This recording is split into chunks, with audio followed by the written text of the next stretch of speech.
Hey guys, I'm sitting here with Bonita Money, a good friend of mine that I've known for so long. Just a leader in the industry, a leader in the community, someone that sees issues and runs in and makes change. And I'm really honored to be having this opportunity to talk to you today. Thank you, Arash. Thank you for having me. And so, what I know about you is you've always been the type that runs towards any type of issues, any type of challenges that you see out there in the community. And most recently, you've opened up it's a foundation called Indica. Nonprofit, yes. And it's a nonprofit. And this nonprofit serves the communities that are underserved. Right, marginalized communities that have been affected and targeted by, well, negatively affected by the war on drugs.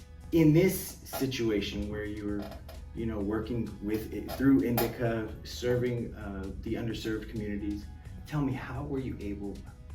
Well, let's start with why. Why did you decide that this was something that you wanted to go towards? Okay, yeah, which is interesting because I think that the why is important because I'm not a cannabis person, I'm not a cannabis user, Right. but for me it was about the advocacy work in cannabis because Black and brown folks that come from those communities that were targeted during the war on drugs, that went to prison for this plant, now we're being shut out of the industry. So it's just not okay. Right. Because now the lawmakers that put these folks in jail are now into cannabis, into legal cannabis. The folks that were, and those were mainly Black and brown folks, those folks are now being shut out of the industry and they can't have any ownership. And that doesn't make sense. When they built this industry. Yeah, so I mean, this is what Indica was built on, was basically making a more inclusive and diverse and equitable industry. Okay. So we have workforce development programs, because not everybody's gonna be an owner, we get that. But at least they can have careers in the industry. Correct. So whether it's workforce development, whether it's technical assistance for like applications and licensing, we do all that. Well, what they did is yeah, we were one of the first states to like actually implement that, one of those bills. And what that did is that it implemented automatic expungements for people with cannabis charges. So let's say I was caught with a couple grams of cannabis, Yeah, and I was even a couple pounds of cannabis. okay, I mean, yeah. and that could get expunged Yeah. today because that's no longer illegal. Wow. And how? Well, those are automatic expungements, right? But Okay. I just don't do just The automatic cannabis. ones. Yeah, but I do everything. I was able to, I was able to expunge 2 attempted murders that were like 20 years old, and I'm not saying, oh well, we should just go around expunging murder cases, but in a situation where someone had, a serious, I would say charge like that, but they've been living a really solid life and really productive life the last 20 years, but now there's barriers, because with those kind of convictions, there's barriers to housing, student loans, employment. Wow. They're immediately discriminated against. So people aren't able to elevate in their lives because of that. Right. So that's a huge problem. And so how do they contact you? How are you a resource for people that, or how are you able to actually help? Oh, well, we do all the outreach, in those communities that we know have been heavily impacted. So, and then they know us too. We've been doing it so long now. That's incredible. But every month they're like, okay, where's the next one? Because we move them. We don't do them in like one location all the time. That's awesome. You have to understand, cannabis is in those communities, right? Okay. But those communities aren't benefiting from any of these cannabis tax dollars. We get billions and billions of dollars in California. LA alone, the tax revenue last year was almost $250 million. It's a lot of money. And none of it goes into community reinvestment. So for us, we want to be able to feed the folks around us, around our facility and all that. So we've been doing that since 2019. We've been just distributing about 20,000 pounds of food every Tuesday. Wow, 20,000 pounds of food a week. Mm-hmm. It's incredible. And now that's, because food insecurity is real. And you don't look at the price of food. yeah, Come on. Eggs were $11. I know.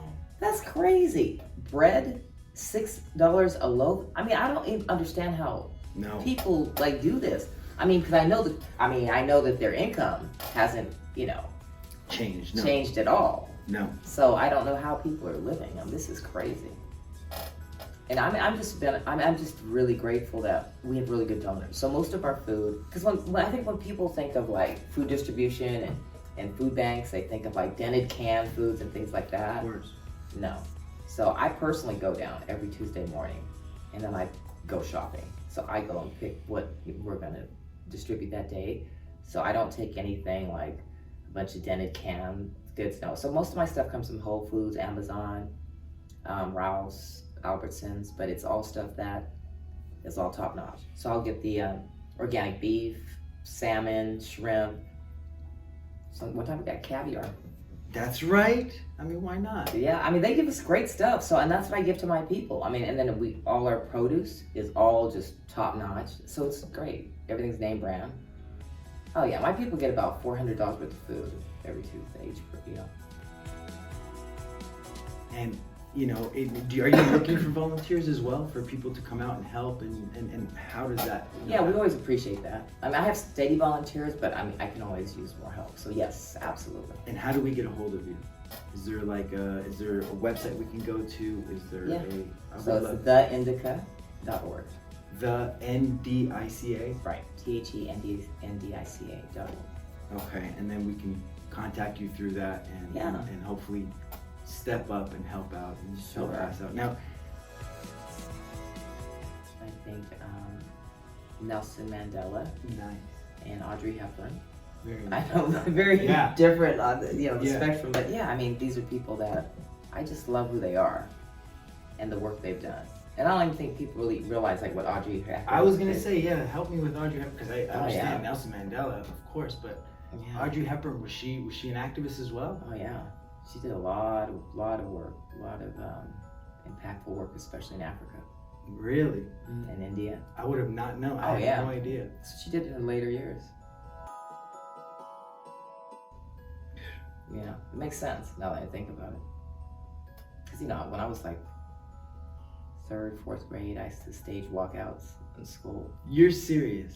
I Yeah. could see that. They kicked me out of 6th grade. I got kicked out of the whole school district because they told my mother I was a manipulator and I controlled the school and the teachers couldn't get anything done.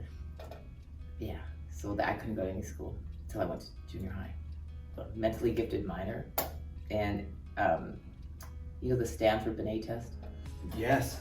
So they gave that to us when I was in the 3rd grade. So what they did is they went around, which was illegal because they should have got permission from our parents, but they didn't. So they would allow the teachers to pick like who they felt were, Gifted, right? yeah.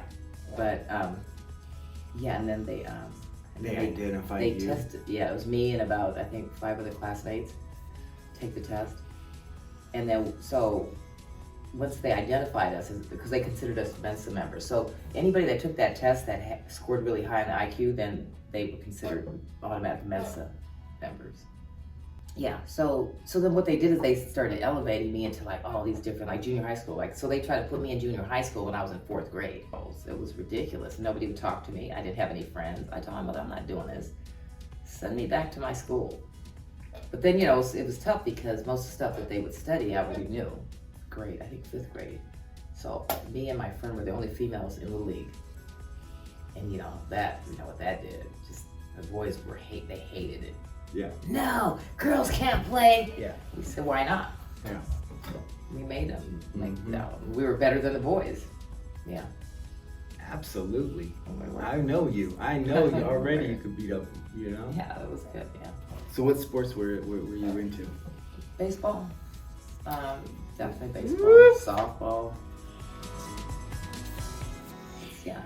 Listen, I represent people that really have no seat at the table and have no voice. And so for me to be able to create that was a big deal because we have social equity programs all across the nation now because of it. You're Each incredible. person. So it's great. You touch so many lives. It's so amazing.